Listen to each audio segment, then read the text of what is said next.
I want to share with you the story of two very important, very real, and very loved faces in patient safety. One, the precious young face of my newborn son, Cal, and the other, the face of my late husband, Pat. Cal was born a healthy baby boy on March 23, 1995, in a large, accredited hospital that delivers over 5,500 newborns a year.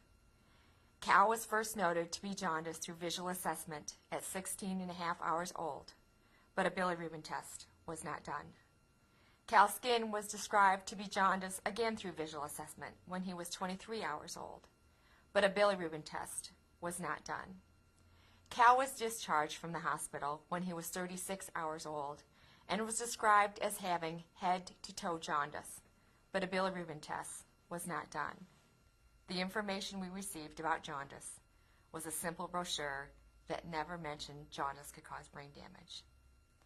We were told to put Cal in the window for sunlight, not to worry, and to call the newborn nursery or our pediatrician if there are any changes in sleeping, eating, or any other behavior. On day 4, I called the newborn nursery and told them that Cal was still yellow, lethargic, and was feeding poorly. They asked me if I was a first-time mom, and then assured me there was no concern since sleepiness was to be expected. They told me to unwrap him and tickle his feet, and if that didn't work, to call the pediatrician. We immediately took Cal to the pediatrician, and he noted the jaundice by visual assessment again. A bilirubin test was not done. We were told to wait 24 hours to see if he would improve. We continued to call the pediatrician throughout the next 24 hours, reporting that our child was changing before our eyes. Yet we were repeatedly told not to worry and to wait for 24 hours. At 5 days of age, the pediatrician admitted Cal to the pediatric unit. Cal's bilirubin was tested for the first time, and it was one of the highest recorded bilirubin levels at the hospital. Treatment was limited to phototherapy. Again, we were told not to worry. A resident did Cal's history and physical upon admission, and due to confusing chart entries, documented the wrong blood type for Cal. A blood incompatibility was ruled out. We later found out that Cal's jaundice was due to a common blood incompatibility and was very easy to treat. On day 6 in the afternoon, Cal had a high-pitched cry, respiratory distress, increased tone, and he started to arch his neck and back. These behaviors were all acute symptoms of kernicterus, or brain damage from jaundice. Again, we reported the unusual behavior to the providers and staff, and again, we were told not to worry. Cal was later diagnosed with classic textbook kernicterus. Cal has aphthatoid cerebral palsy throughout his entire body, neurosensory hearing loss, enamel dysplasia on his front teeth, crossed eyes, and other abnormalities. Today, Cal cannot walk independently, his speech is impaired, he drools, and he has uncontrollable movements of his arms and legs. In 1999, my husband Patrick, who was a face of panache, ambition, confidence, and strength, also suffered a medical error. It was discovered that Pat had a mass in his cervical spine, and because of the size, shape, and behavior of the mass, it was thought to be a slow-growing benign tumor. With the help of our local referring doctor, Pat and I sought out the best neurosurgeon in the nation. The tumor was surgically removed, and a frozen section was sent to pathology. A phone call from pathology to the OR revealed an atypical spindle cell neoplasm, which was understood by the OR team to be benign. The pathologist, however, believed it to be very suspicious and ordered more stains to further define the tumor. 21 days after the date of surgery, a final pathology report was issued as a malignant synovial cell sarcoma. The report was apparently sent to the surgeon's office, but was either filed without the surgeon ever seeing it, got lost, or was misplaced. The cancer was never communicated to Pat, our local referring doctor, or me, and it went untreated for 6 months.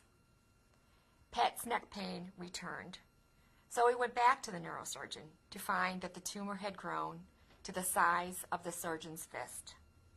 had spread and had invaded his spinal cord. Upon removal and a pathology, it was again diagnosed as a sarcoma. Pat's chances to survive his cancer were reduced dramatically by the communication failure. After 7 surgeries, 9 months of chemo, and several rounds of radiation, Pat died. Both Cal's and Pat's errors are examples of simple yet catastrophic systems failure due to communication breakdowns and uncoordinated teamwork.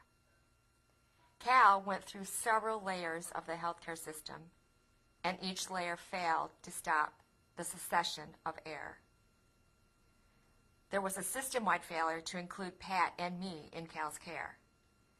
This was not any one individual's failure, but at any point, one individual could have made a difference by stopping the systemic failure before it reached its tragic conclusion.